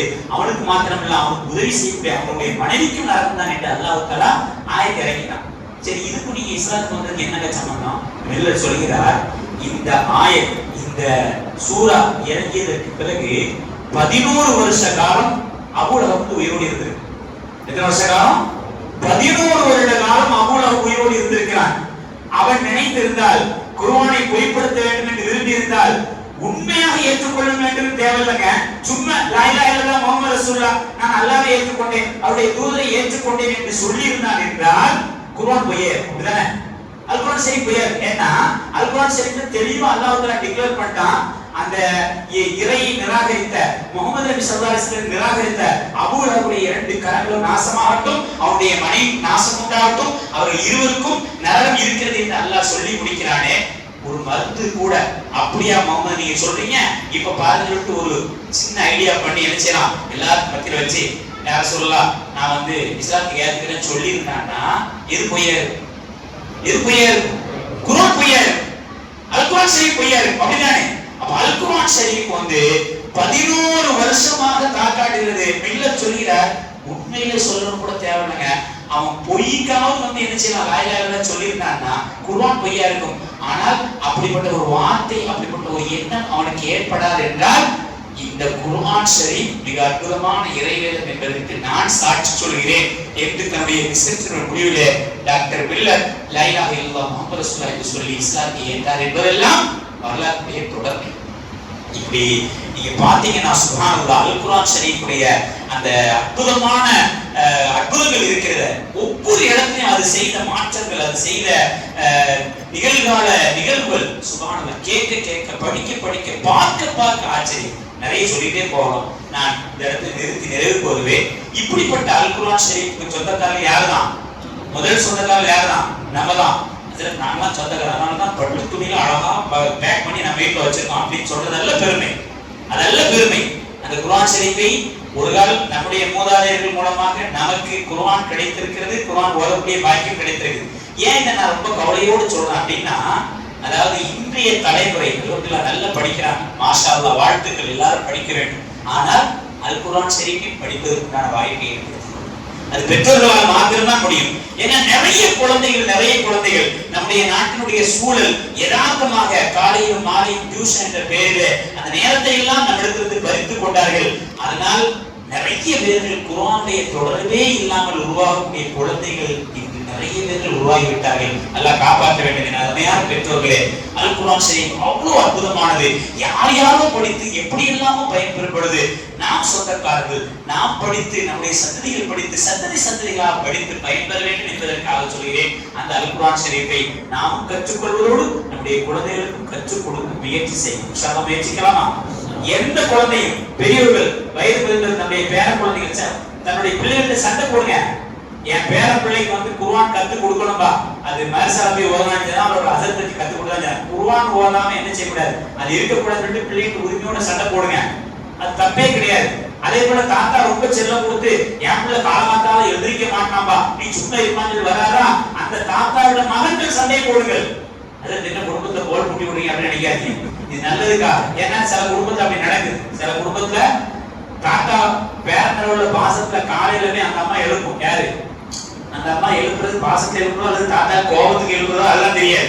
போ மேசாக் பண்ண எழுப்பு சொல்ல, அவனே குருவில நடிக்கிட்டு இருக்கான், நீ போமா அந்த பக்கம் அப்படின்னு சொல்லி சண்டை போடக்கூடிய பெரியவர்கள் இருக்கிறார். அதே போல் தாத்தா ஏதாச்சும் பிள்ளைகளுக்கு குர்ஆனை கற்றுக் கொடுப்பான், இவ்வளவு பணியில போயிட்டு எதுக்கு அனுப்புறீங்க, அதெல்லாம் வேண்டாம் அப்படின்னு சொல்லக்கூடிய பெற்றோர்கள் இருக்கிறார்கள். தயவு செய்து குர்ஆனை கற்கக்கூடிய விஷயத்தில், குர்ஆனை படிக்கக்கூடிய விஷயத்தில், குர்ஆனை அறியக்கூடிய விஷயத்தில் இந்த மாதிரி தடை கற்களாக நாமும் நம்முடைய பிள்ளைகளும் இருந்துவிடக் கூடாது என்பதை உறுதி எடுத்துக் கொள்வோம். அல்லாஹ் கபூல் செய்வான். அப்படிப்பட்ட அற்புதமான அல் குர்ஆனுக்கு சொந்தக்காரனா அந்த அல் குர்ஆன் ஷரீஃப் நம்மிடத்திலிருந்து 3 பண்புகளை எதிர்பார்க்கும். அந்த 3 பண்புகளையும் நமக்கு நல்ல தெரியும். நான் ரொம்ப ஒற்றை வார்த்தையில் சொல்லி முடிப்பேன். அது ஒரு பெரிய நீண்ட ஒரு பயானுக்குரிய 3 பண்புகள் இருந்தாலும் நான் ரொம்ப சுருக்கமா சொல்லி முடிக்கிறேன். என்ன அப்படின்னா, முதல் பண்பு என்ன சொல்றது அப்படின்னா, அல் குர்ஆன் ஷரீஃப் அழகா சொல்லுது, வமா பிக்கும் மின் நிஅமத்தின் ஃபமினல்லாஹ். நம்மள பார்த்து அல்லாஹ் சொல்றான், உங்களுக்கு உண்டான எல்லா நியாமத்துகளுக்கும் நீங்க முதல்ல யார் நினைச்சு பார்க்கணும்னா, இது என்னுடைய ரப்பினுடைய அருள் கொடை, இது எனக்கு என்னுடைய ரப்பு தந்தது அப்படின்னு நினைக்க சொல்லுங்க. இன்னைக்கு அந்த பண்பு கூட மாறிட்டு வருதுங்க. ஒருத்தர் பெரிய பிசினஸ் மேன் ஆயிட்டாரா, அல்லது டாக்டர் ஆயிட்டாரா, அல்லது இன்ஜினியர் ஆயிட்டாரா, அல்லது பெரிய சிஓ ஆயிட்டாரா, அல்லது பெரிய அதிகாரி ஆயிட்டாரா, அல்லது பெரிய ஆபீசர் ஆயிட்டாரா, உடனே அவருக்கு என்ன நினைப்பு வருது அப்படின்னா, இதெல்லாம் என்னுடைய முயற்சியினால் வந்தது அப்படிங்கிற ஒரு நினைப்பு வருது. பார்த்தீங்களா? குர்ஆன் சொல்கிறது, தயவு செய்து எந்த காலகட்டத்திலும் மற்றவங்க யாரும் நினைச்சு போடுங்க, நாம அந்த நினைப்பு வரவே கூடாது. ஒரு முஃமின், ஒரு முஸ்லிம், லா இலாஹ இல்லல்லாஹ் முஹம்மது ரசூலுல்லாஹ் சொன்ன முஸ்லிம் எந்த காலகட்டத்திலும் இது என்னுடைய திறமையினால் கிடைத்தது என்று ஒரு காலம் நினைக்க கூடாது. எது கிடைத்தாலும் இது அல்லாஹ் எனக்கு கொடுத்த நியாமத் என்ற உறுதியை ஒவ்வொருவரும் நினைக்க வேண்டும். அதை என்னுடைய சந்ததிகளுக்கு கற்றுக் கொடுக்க வேண்டும். உண்மைதானங்க? அல்லாஹ் சொன்னா இங்க நியாமத் இல்லாதவர் யாருமே கிடையாது. அல்லாஹ் குர்ஆன்ல சொல்றான்ல, உங்களுடைய நியாமத்தை எண்ணி பாத்தீங்கன்னா எண்ணி முடிக்க முடியாது சொல்றான். இங்க பேசுற நியாமத், கேட்பது நியாமத், கையை செய்வது நியாமத், ஏன்னா அழகான இயேசு பள்ளியாசல உட்கார்ந்து இருப்பது நியாமத், அப்படிதானே? நல்ல ஷர்ட் நியாமத், நடப்பது நியாமத், எல்லாமே நியாமத். சொல்லிக்கொண்டே போகலாம். நியாமத்துகளுக்கு வந்து எண்டே கிடையாது. நான் சமீபத்தில் ஒரு விஷயம் படிச்சு ஆச்சரியப்பட்டு போனேன். அதாவது இந்த நம்முடைய சாப்பிடக்கூடிய சாப்பாடை செரிமானம் செய்வதற்கு சுரக்கக்கூடிய அந்த அமிலம் ஒன்று சுரக்கிறது, ஹைட்ராலிக். இந்த அந்த அமிலத்துக்கு பேர் என்ன சொல்றோம் அப்படின்னா ஹைட்ராலிக் அமிலம். எப்படிப்பட்டது தெரியுமா? அதை நீங்க லேப்ல பார்க்கலாம். அந்த ஹைட்ராலிக் அமிலம் வந்து இந்த கையில ஊத்துறீங்கன்னு வச்சுக்கலாம், அப்படி இந்த பக்கமா ஓல்ஸ் வந்து அப்படியே வந்துடும். இது அவ்வளவு பவர்ஃபுல்லானது அந்த ஹைட்ராலிக் அமிலம். நம்முடைய உடம்புல நாம சாப்பிடக்கூடிய சகல பிரியாணிலாம் இருக்கு, அந்த பிரியாணி உட்பட எல்லாவற்றையும் செரிமானமாக்கக்கூடிய அந்த பவர்ஃபுல் வெப்பன் எது வயிற்றுல அந்த ஹைட்ராலிக் அமிலம் தான். அத அல்லாஹ் தஆலா குடல் பக்கத்துல ஒரு பக்கத்துல சேமிச்சு வச்சிருக்காங்க. நீ கொஞ்சம் யோசிச்சு பாருங்க, கொஞ்சோன்னு கொட்டி வேற பக்கம் வெளியே வந்து என்ன வருதுங்க? இதுவரைக்கும் அப்படி நடக்கல. எல்லாம் காப்பாற்ற வேண்டும், எல்லாம் எல்லோரையும் காப்பாற்ற வேண்டும். அதை யார் தடுத்து வச்சிருக்கா? அல்லாஹ் தடுத்து வச்சிருக்கா. அப்படிதானே? உமாபிக்கும் மின் நிஅமத்தின் ஃபமினல்லாஹ். நீங்க எது கிடைத்ததாக நினைத்தாலும் முதல்ல ஒரு முஃமின் எப்படி நினைக்கணும்? இது என்னுடைய ரப்பு கொடுத்தது அப்படின்னு நினைச்சாலே அல்ஹம்துலில்லாஹ் ஒற்றை வார்த்தை சொல்லி எது கிடைச்சாலும். ஏங்க ஒரு நோயில இருந்து குணமடைச்சாலும் அல்ஹம்துலில்லாஹ். ஏன்னா நம்ம ஒரு வெளியூருக்கு போறோம், சுற்றுலா போறோம், அல்ஹம்துலில்லாஹ் அல்லாஹ் நினைச்சாதான் முடியும், மற்றவர்களால முடியாது அல்லவா? இப்படி நினைக்க சொல்கிறான். உமாபிக்கும் மின் நிஅமத்தின் ஃபமினல்லாஹ். குர்ஆன் நடத்துல எதிர்பார்க்கக்கூடிய முதல் பண்பு என்ன? எந்த நியாமத்தாக இருந்தாலும் அல்ஹம்துலில்லாஹ் அப்படிங்கிற ஒற்றை வார்த்தையோடு இது என்னுடைய ரப்பு எனக்கு தந்தது அப்படிங்கிற நினைப்பு எல்லாருக்கும். ஏன்னா இந்த காலகட்டத்தில் சில ஆபீசர்ஸ், உயர் பதவியில் இருக்கக்கூடிய சில ஆபீசர்ஸ் நான் சந்திக்கும் பொழுதே அவருடைய அந்த பேச்சினுடைய வெளிப்பாடு எப்படி இருக்கும் பார்த்தீங்கன்னா, இதெல்லாம் என்னுடைய தலைமையினால கிடைச்சது. கொஞ்சம் கொஞ்சமா படிச்சு படிச்சு படிச்சு முன்னேறி முன்னேறி முன்னேறி ஐஏஎஸ் உட்காந்துருக்க, ஐபிஎஸ் எல்லாம் கிடையாது. ஒரு சிலர்கள் அது இஸ்லாமியர்களாக இருக்க போய் தான் அந்த வார்த்தையை சொல்றேன். என்னுடைய திறமையினால் நான் பட்ட கஷ்டத்தினால் கிடைத்தது என்று நீங்கள் பட்டிருப்பீர்கள். கஷ்டப்பட்ட எல்லாரும் நல்லா கொடுக்க செய்யலாம். 4 பேர் கடை திறந்து வச்சிருக்காங்க, அதே நேரம் தான், அதே எண்டு தான். ஆனா ஒருத்தருடைய லாபத்தை பார்த்தா 1 லட்சம், இன்னொருடைய லாபத்தை பார்த்தா வெறும் 50 வெறும் 100. ஏன்? அதுதான் நாடகம். அப்ப அந்த எண்ணம் நமக்கு வந்தது என்றால் அது நாம் குர்ஆனுக்கு செய்யக்கூடிய கைமாறு. முதல் பண்பு என்ன இருக்கணும்? குர்ஆன் நமக்கு நிறைய தந்திருக்கிறது, அந்த குர்ஆனுக்கு நாம் செய்யக்கூடிய கைமாறு. எந்த நியாமத்தாக இருந்தாலும் உமாபிக்கும் மின் நிஅமத்தின் ஃபமினல்லாஹ், அல்லாஹ் கொடுத்தது அப்படிங்கிற ஒரு எண்ணத்தை சும்மா மனசுல நினைச்சாலே போதும், அல்ஹம்துலில்லாஹ். அது போதும். இது முதல் பண்பு. இரண்டாவது ஒண்ணே அல்லாஹ் சொல்லுவான், ஃபவைலுல் லில் முஸல்லீன் அல்லதீன அன் ஸலாத்திஹிம் சாஹூன். இந்த உலகத்துல படிச்சு ஒரு பெரிபாடிச்சு நல்லபடியா ஞாபகம் வச்சிருக்கேன். அல் குர்ஆன் ஷரீஃப் வந்து எத்தனையோ பயன்படுத்தீங்க. அந்த அல் குர்ஆன் சட்டத்தை நம்மளுக்கு என்ன விரும்புது அப்படின்னா, அல்லாஹ்வுக்கு செய்ய வேண்டிய கொஞ்ச கடமைகளை முடிஞ்சளவுக்கு செய்யுங்க. எல்லாரும் செய்ய வேண்டிய கடமைகள் அதிகபட்சமான கடமை அல்லாஹ் எவ்வளவு சொல்லியிருக்கான்? 24 hours பள்ளியாசல் நல்லா சொன்னானா? சின்ன பைக் பைசான் பைக் மட்டும் தான் அந்த உத்தரவு, அப்படிதானே? 24 hours. ஆனா நமக்கெல்லாம் அப்படி கிடையாது. நமக்கெல்லாம் என்னது? ஒரு நாளைக்கு வெறும்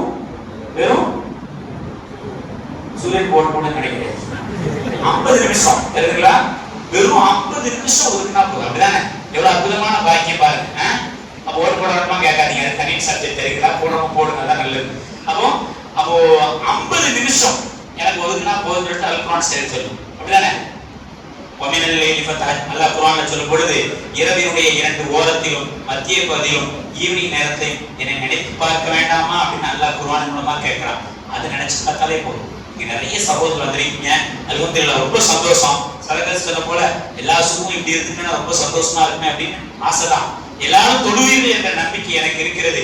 அப்படி யாராவது ஒரு கால் தொழுகையில சற்று அஜாக்கிரதையா இருந்தீர்கள் என்றால், ஏன்னா அப்பாட 27 தொழுது முடிச்சாச்சுப்பா, இப்போ 1 வருஷம் இருக்கு, அடுத்த 27 பாத்துக்கலாம் அப்படின்னு நினைக்கக்கூடிய ஆள் யாராவது இருந்தார்கள் என்றால் வருஷம் சொல்லியாக வாரம் சும்மா முடிச்சோன்னு சில சந்தோஷம், எப்பாட நல்ல வேலை முடிச்சிட்டப்பா, அடுத்த வெள்ளிக்கிழமை சும்மா போனா போதும், அது அடிமசத்து பயணம் ஒரு லேட்டா போனாலும் போதும் அப்படின்னு சொல்லக்கூடிய அளவுக்கு இருக்காங்க. அப்படி யாராவது இருந்தால் தயவு செய்து இந்த 27 பழக்கத்தினால் அல் குர்ஆன் ஷரீஃபுக்கு சொந்தக்காரர்கள் என்ற பழக்கத்தினால் அந்த எண்ணத்தை சற்று மாற்றிக் கொள்ளுங்கள். இந்த அளவுக்கு முடிந்த அளவு சில கஷ்டங்கள் இருக்கலாம், சில சிரமங்கள் இருக்கலாம், சில பிசினஸ் இருக்கலாம், சில நாம பிஸியான ஆளாவே இருக்கலாம், எல்லாம் இருக்கட்டுங்க. முடிஞ்ச அளவுக்கு பள்ளியாசல வந்து அந்த 5 வேளை தொழுகை நிறைவேற்றார்கள். முடியவில்லையா? நீங்கள் இருக்கும் இடத்திலே அது எந்த இடமாக இருந்தாலும் சுப்ஹானல்லாஹ். அன்னைக்கு சாயங்காலம் மெடிக்கல் காலேஜ் ஸ்டூடெண்ட்ஸ்க்கு வந்து இஃப்தார் நிகழ்ச்சி வச்சிருந்தாங்க. நான் போயிருந்தேன். ஒரு சகோதரர் மதத்துடைய ஒரு கிரவுண்டுங்க, இந்த கிரவுண்ட் ஃபுட்பால் விளையாடுற கிரவுண்ட்ல தான் அவங்க ஏற்பாடு பண்ணியிருந்தாங்க. அந்த சாய் டாக்டருடைய தலைமையில தான் நடந்துச்சு. ரொம்ப அற்புதமான ஏற்பாடு. கிட்டத்தட்ட நம்முடைய குழந்தைகள் வந்து 112 குழந்தைகள் இஸ்லாமிய குழந்தைகள் மெடிக்கல் காலேஜ்ல நம்ம காலேஜ்ல படிச்சுக்கிட்டு இருக்காங்க. அங்க கிட்டத்தட்ட நான் 60 குழந்தைகளை பார்த்தேன், கேர்ள்ஸ் அண்ட் பாய்ஸ். சுப்ஹானல்லாஹ், அவ்வளவு சந்தோஷமா இருக்கு. எல்லாருமே மேக்ஸிமம் மெரிட்ல பாஸ் ஆகி வந்திருக்காங்க. அந்த பாக்கத்துல வருங்கால டாக்டர்ஸ் எல்லாம் நம்முடைய பிள்ளைகள் வராங்க அப்படின்னு சொல்லப்போ அவ்வளவு சந்தோஷம். அதுல பேசக்கூடிய அந்த குழந்தைகள் நம்முடைய சக கம்பி சார்பா டெய்லி சாப்பாடு போகுது. ஏன் சொல்றோம் அப்படின்னா, அங்க பேசக்கூடிய ஒரு டாக்டர் சொன்னாரு, அது எல்லாருமே மெடிக்கல் காலேஜ்ல தூத்துக்குடிய நம்முடைய பிள்ளைகள் செலக்ட் பண்றதுக்கு பல காரணங்கள். ஒரு காரணம் என்ன தெரியுமா? நம்முடைய மாணவர்களுக்கு வந்து அழகாக பேண முடியுது அப்படின்னு சொன்னார். சொல்லிட்டு அவர் சொல்றாரு, நான் படிக்கிற காலத்துல, நான் ஒரு காலேஜ்ல படிச்சேன், 30 நாள் நோம்பு கிளாஸ், 30 நாளும் வெள்ளச்சோறும் ரசம் வச்சுதான் நோம்பு நடந்து ரொம்ப பெரிதாமா சொல்றேன். ஆனா இங்க சுப்ஹானல்லாஹ் கறி, மீன், மட்டன், சுக்கா 30 நாளோட முடிஞ்சுட்டே கவலைப்படுற அளவுக்கு நம்முடைய அப்படி சிறப்பான ஏற்பாடை செய்திருக்கிறது. அந்த பிள்ளைகள் எல்லாம் அனுபவித்துக் கொண்டிருக்கிறார். அதெல்லாம் பார்க்கும்போது ரொம்ப சந்தோஷமா இருக்கு. நான் எதுக்கு சொல்ல வரேன் அப்படின்னு எதுக்கு சொல்லுவாங்க? ரெண்டாவது பண்பு என்ன? ரெண்டாவது பண்பு அமல நம்மளிடத்துல எதிர்பார்க்கும். அல்குரான் சரி எது அந்த கிரௌண்ட்ல எல்லாம் முடிச்சதுக்கு அப்புறம் உடனடியாக மகரிப் தொழுகைக்கு ஏற்பாடு பண்ணாங்க பாருங்க. ஒரு சகோதர மதத்துடைய கிரவுண்டு, இந்த கிரவுண்ட்ல டக்குன்னு எல்லாம் வச்சாங்க, தொழு வச்சோம், எல்லாரும் தொழுதாங்க. அவ்வளவு சந்தோஷமா அத்தனை டாக்டர் பிள்ளைகளும் அற்புதமான முறையில தொழுதார்கள். தொழுது விட்டு நாங்க வந்து எது சொன்னோம் அப்படின்னா, உங்களால் முடிஞ்சா பலாசனம் தொழுங்க, முடியலையா இல்லத்தில் தொழுங்க, எங்க வேலை செய்யணும் அங்க தொழுங்க. அல்லாவுடைய கிருபையினால இன்னைக்கு வந்து தொழுகைக்கு தடை செய்யக்கூடிய எந்த நிறுவனமும் கிடையாது.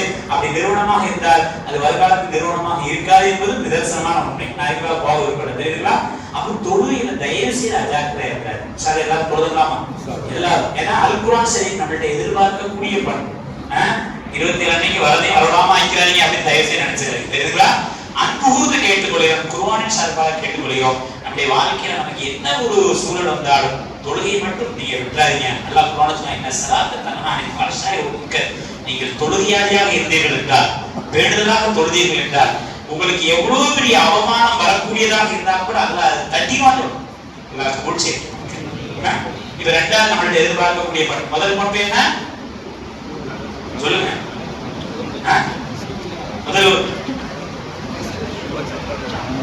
முதல்ல ஒரு பண்பு சொல்லுங்க.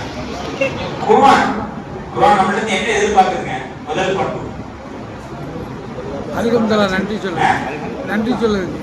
அல்ஹம்துலில்லாஹ், நியாமத்துக்கு நன்றி செய்து எதிர்பார்க்கு. அல்ஹம்துலில்லாஹ் சொல்றது கஷ்டமா? 1.5 மணி நேரம் அவன் பிரச்சனை சொல்றோம்ல, அல்ஹம்துலில்லாஹ் 1.5 மணி நேரமா ஆகும். மைக்ரோ செகண்ட்ல சொல்லிடலாம். எந்த நியாமத்து கிடைச்சாலும் அல்ஹம்துலில்லாஹ் ஒற்றை வார்த்தையை சொல்லிங்க. ஆகவே அல்ஹம்துலில்லாஹ் மட்டும் சொல்லிட்டு போயிடவே கூடாது. 1 லட்சம் ரூபாய் வந்து அல்ஹம்துலில்லாஹ் போதும் அப்படின்னு கஜானா சேர்க்கறது இல்ல. அந்த ஞாபகத்துக்கு எந்த நன்றி செய்யணும்? அது 4 பேருக்கு கொடுக்க முடிஞ்சா கொடுக்க, உறவுகளுக்கு கொடுக்க, அது வேற விஷயம்.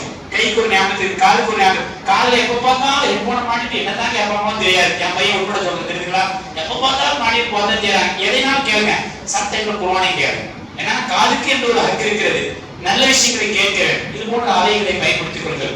பார்வைக்கு என்று ஒரு ஹக்கு இருக்கிறது. என்னெல்லாமோ பார்க்கலாம், அதை ஒன்றும் செய்ய முடியாது. ஆனா சில சமயத்தில் நல்லவற்றை பார்த்து பழகு. பள்ளியாசல பாருங்க, சாத்தா நம்முடைய தாயினுடைய முகத்தை பாருங்கள், குர்ஆனை பாருங்கள், காபத்துல்லாஹை பாருங்கள், நல்ல காட்சிகளை பாருங்கள். அது அதற்கு செய்யக்கூடிய ஹக்கு. அல்லாஹ் எனக்கு கண்ணு தந்தா அல்ஹம்துலில்லாஹ் சொல்லிட்டு வேற போயிடக்கூடாது தெரியுங்களா? அதுக்குண்டான ஹக்கை நிறைவேற்றும். அப்போ அல்ஹம்துலில்லாஹ் எதிர்பார்க்கிறது. ரெண்டாவது கொஞ்சம் பேணுதலாக தொழுகை எதிர்பார்க்கு. மூணாவது என்ன அப்படின்னா நிறைவா தொழுகுருணி அதுக்கு ஸ்டூடியோல தயவு செய்து நன்றியுள்ள அடியார்களாக இருக்கிறீர்கள் என்று சொன்னார். நம்மள்ட்ட கேட்கக்கூடிய என்னங்க? நன்றியுடையதா இருக்கு. அல்லாஹ் வந்து எவ்வளவு ஞாபகத்துக்கு இருக்கான். அல்ஹம்துலில்லாஹ் பேசாம இருக்கிறதோட நன்றியுடைய அடியார்களுக்கும், யாருக்கு? அல்லாஹ்வுக்கும் அடியார்கள். அல்லாஹ் அப்படிதான் சொல்லலாம். தனக்கு மட்டும் நன்றியுடையா இருக்க சொல்லவே இல்லை. நீங்க எல்லாருக்கும் நன்றியுடையா இருங்க. உங்கள் பெற்றோர்கள் உங்களை உருவாக்கி அருமையான முறையில் உருவாக்கிறார்களா? பெற்றோர்களுக்கு நன்றியுடையதா இருக்கு. ஒரு பெற்றோருக்கு பிள்ளை பெருமையான பேட்டை பெற்று தருகிறதா? அந்த பிள்ளைகளுக்கு நன்றியுடையவர்களாக பெற்றோர்கள் இருக்கணும். ஒரு முதலாளி தன்னுடைய தொழிலாளிக்கு நன்றியுடையவர்களா இருக்கிறார். அருமையான தொழில் செய்யறதுனால தான் இன்னைக்கு நான் முதலாளியா இருக்கிறேன்னு சொல்லிட்டு எந்த முதலாளியெல்லாம் ஃபீல் பண்றீங்களோ அப்ப அந்த தொழிலாளிகளுக்கு நன்றியுடையதா இருக்கு. நன்றியுடையதா இருக்குன்னா என்ன அர்த்தம்? எல்லா தொழிலாளிகளுக்கும் ரொம்ப சந்தோஷமா அப்படின்னு சொல்றது அல்ல. அவருக்கு கொடுக்கக்கூடிய கூலி அதிகமாக கொடுங்க, போனஸாக கொடுங்க, எக்ஸ்ட்ராவாக கொடுங்க, அதுதான் அவருடைய சந்தோஷம். ஒரு தொழிலாளிக்கு தன்னுடைய எஜமானுக்கு நன்றியுடையது அவர் செய்யக்கூடிய சொல்லக்கூடிய வேலையை தாண்டி சொல்லாத வேலையும் செய்து தன்னுடைய எஜமானுக்கு அவன் சொத்தை சேர்க்கிறான் என்றால் அந்த தொழிலாளி நன்றியுடையது. ஒரு கணவனுக்கு மனைவி, மனைவிக்கு சகோதரனுக்கு சகோதரி, ஒரு மஹல்லாவாசி இன்னொரு மஹல்லாவாசி, ஒரு தெருவாசி இன்னொரு தெருவாசி, ஒரு அண்டை விட்டான் இன்னொரு அண்டை விட்டானுக்கு, ஒரு சகோதர மருத்துவனுக்கு, எல்லாருக்கும் நன்றியுடையவனாக இருக்க வேண்டும் என்று அல் குர்ஆன் ஷரீஃப் நமக்கு கட்டளையிடுகிறது. அதை யார் பேணிக் கொள்கிறார்களோ நிச்சயமாக வாழ்க்கையில், அதாவது சில ஆட்கள் அந்த பண்பு சுக்ரன் லில்லாஹ் ஏதாச்சும் சொன்னா அல்லாஹ்க்கே புகழை சொல்லுவாங்க. மனிதர்களுக்கு நன்றியுடையவர்களா இருப்பாங்க. அதாவது சில சமயத்துல சில விஷயங்கள் சில ஆட்கள் வெளிப்பட்டுட்டு அப்படின்னு வச்சுக்கோங்களேன். உதாரணத்துக்கு ஏதாச்சும் வெளிப்பட்டா ஒரு குற்றம் வெளிப்பட்டு அப்படின்னா அவர் என்ன நன்மை செய்திருக்கார் ஆரம்ப காலத்துல அப்படிங்கறத பார்த்து அந்த குற்றத்தை மறைக்கிறது. அதாவது என்னுடைய ஞாபகம் சரியா இருக்கும் என்றால் என்று நினைக்கிறேன். அவங்க வந்து ஆயிஷா அம்மையார் மேல ஒரு இட்டு கட்டுறாங்க. உடனே எல்லா சஹாபிகளும் திட்ட ஆரம்பிச்ச உடனே அவர் அடிக்க போகும் பொழுது ஸல்லல்லாஹு சொன்னாங்களா, அவர் அடிக்காதீங்க. ஏன் அவர் அடிக்கிறீங்க? அவர் யார் தெரியுமா? பதில கலந்து கொண்ட சஹாபி அப்படின்னு சொன்னாங்க. நன்றி எப்படி வெளிப்படுத்துறாங்க? ஏன்னா பதில் என்பது அவ்வளவு அற்புதமான ஒரு விஷயம். அந்த பதில கலந்து கொண்டவர்கள் ஸல்லல்லாஹு அவர்கள் வாழ்க்கை முழுவதும் நன்றியுடையவராக இருந்தார். ஏன்னா உலகத்திலே 5 தக்பீர்களோடு ஜனாசா தொழுவிக்கப்பட்ட ஒரே ஜனாசாக்கள் யாருடைய ஜனாசாக்கள் தான்? பதிலுடைய ஜனாசாக்கள். அப்படிதானே? நீ உடனே கேட்கக்கூடாது, நம்ம பள்ளியாசத்துல ஒன்று நடந்துச்சா அப்படி. நம்ம பள்ளியாசத்துல ஒரு பள்ளியாசத்துல அப்படிதான் 5 தக்பீர் ஒருத்தர் தொழுவிச்சிட்டாரு. ஒரு சகோதரன் வச்சுக்கோங்களேன், ஏன்பா நீ 5 தக்பீரை தொழுவிச்ச? ஏன்னா தொழுவிக்கான்னு அந்த அசத் போய் சொல்லியிருக்காரு. இப்போ உனக்கு தொழுவிக்க தெரியாது, பழக்கம் சண்டை போடுவாங்கல்ல, நாங்க தான் தொழுவோம்னு சொல்லிட்டு சரி வேற வழிக்கலாம் அவர் அப்பாதி ஏன்னா தொழுவிக்கணும்னா 5 தக்பீர் கட்டினான். இப்ப இல்ல சஹாபாக்களுக்கு வந்து பதில் சஹாபாக்கள் ஸல்லல்லாஹு அலைஹி வஸல்லம் 5 தக்பீர் சொல்லியிருக்காங்க அப்படின்னு சொல்லிட்டு அது பதில் சஹாபாக்கள் அப்பா நீ ஏன்பா 5 தக்பீர் கட்டல? எங்க வாபுக்கு பதில் தான் அப்படின்னு சொல்லியிருக்காங்க. இப்படிப்பட்ட ஆட்களை வச்சு நம்ம இருக்கோம். சரி, நான் அதுக்குள்ள போகல. ஏன்னா அதனால தொழுவிக்க தெரியலன்னா அந்த சப்ஜெக்ட்லாம் வரக்கூடாது. அதுக்குன்னு உள்ள ஆட்களும் முன்னாடி ஒரு பிள்ளை தந்தைக்கு செய்யக்கூடிய சிறந்த கடமை என்ன அப்படின்னா அவருடைய நிறைவு காலத்துல அவரை நல்லபடியாக துவா செய்து அனுப்பி வைக்கிறது தான். அது யார் யார் அந்த டிபார்ட்மெண்ட் அந்த டிபார்ட்மெண்ட்ல ஒதுக்கிறது தெரியுங்களா?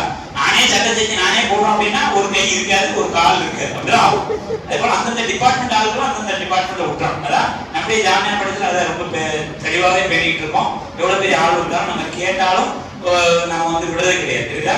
சரி, நான் எதுக்கு சொல்றேன் அப்படின்னா அப்போ நாம என்ன செய்யணும் அப்படின்னா நன்றியுடைய அடியார்களுக்கு எல்லாருக்கும் நன்றியுடையவர்களாக இருந்தோம் என்றால் அது அல்லாஹ்வுக்கு மிக பிடித்தமான பண்பு என்பதை தாண்டி குர்ஆன் நமக்கு சொல்லக்கூடிய மிக அற்புதமான பண்பு. எனவே அல் குர்ஆன் ஷரீஃப் இந்த உலகத்துல என்னென்ன மாற்றங்கள் செய்திருக்கிறது உதாரணத்துக்கு ஒன்றுட்ட பார்த்தோம். அந்த அல் குர்ஆன் ஷரீஃப் நம்மள்ட்ட எதிர்பார்க்கக்கூடிய இந்த 3 பண்புகள் என்னன்னா, முதல் பண்பு எந்த ஞாபகத்துக்கு கிடைச்சாலும் என் ரப்பு தந்தது அப்படிங்கிற நினைப்பை நாம வச்சுக்குருவோம். ரெண்டாவது அது சொல்லக்கூடிய சின்ன சின்ன அமல்களை மீது குறிப்பாக தொழுகை மீது கொஞ்சம் கவனம் செலுத்துவோம்.